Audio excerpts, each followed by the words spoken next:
एक दिन बादशाह अकबर अपने मंत्रियों के साथ शाही बगीचे में घूम रहे थे। तभी बीरबल वहां उपस्थित हो गए। उन्हें देखकर एक मंत्री ने बीरबल को नीचा दिखाने के इरादे से कहा, बीरबल, क्या आप मेरे 3 सवालों का जवाब दे सकते हैं?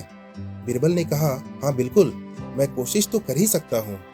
मंत्री ने कहा, पहला सवाल तो यह है कि जो चीजें देखी नहीं जा सकती उनके अस्तित्व पर विश्वास तो नहीं किया जा सकता।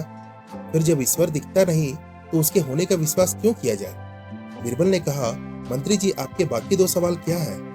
मंत्री ने कहा, बुद्धिमान हो या मूर्ख, सभी जो काम करते हैं वो तो भगवान ही करवाते हैं। तो फिर अच्छे काम करने वाले को इनाम और अपराधी को सजा क्यों दी जाती है?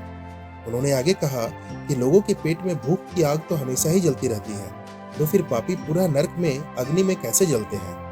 सभी प्रश्न सुनकर सारे मंत्री और बादशाह यह सुनने के लिए कि बीरबल क्या उत्तर देता है, बीरबल की ओर देखते हैं। बीरबल ने अचानक सवाल पूछने वाले मंत्री के माथे पर पत्थर दे मारा। वह मंत्री बेचारा दर्द से चिल्लाने लगा। बीरबल की यह हरकत देखकर सभी हैरान हो उठे। बीरबल की इस हरकत पर बादशाह अकबर बहुत क्रोधित हुए और बोले, बीरबल, तुम इंसान हो या जानवर? तुमने यह किस प्रकार का हरकत किया? बीरबल ने कहा, जहांपना, मुझे माफ करें, लेकिन मैंने कोई अपराध नहीं किया है। मैंने सिर्फ उस मंत्री जी के प्रश्न का उत्तर दिया है और कुछ नहीं। राजा ने कहा, मुझे तुम्हारी बात समझ में नहीं आ रही, तुम अपना अभिप्राय स्पष्ट करो। बीरबल ने कहा, जहांपना, इसका कोई प्रमाण नहीं है कि मंत्री जी के ऊपर जो पत्थर से प्रहार हुआ उससे उन्हें कष्ट हुआ है, क्योंकि दर्द आंखों से दिखाई नहीं देता। यह मंत्री जी के पहले प्रश्न का उत्तर है।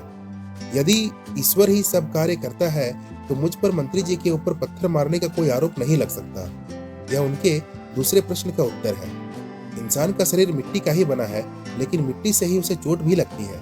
ठीक उसी प्रकार भूख की आग पेट में रहने के बावजूद भी नर्क की आग में भी मृत्यु उपरांत लोगों को जलना पड़ता है। यह तीसरे प्रश्न का उत्तर है।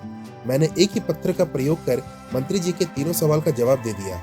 बादशाह अकबर बीरबल का यह वाजिब जवाब सुनकर बहुत ही खुश हो गए। अन्य सभी को भी सही उत्तर मिल गया। बादशाह अकबर ने बीरबल को काफी इनाम भी दिया। दोस्तों, कहानी अगर पसंद आई हो तो वीडियो को लाइक और चैनल को सब्सक्राइब करना बिल्कुल ना भूलें। धन्यवाद।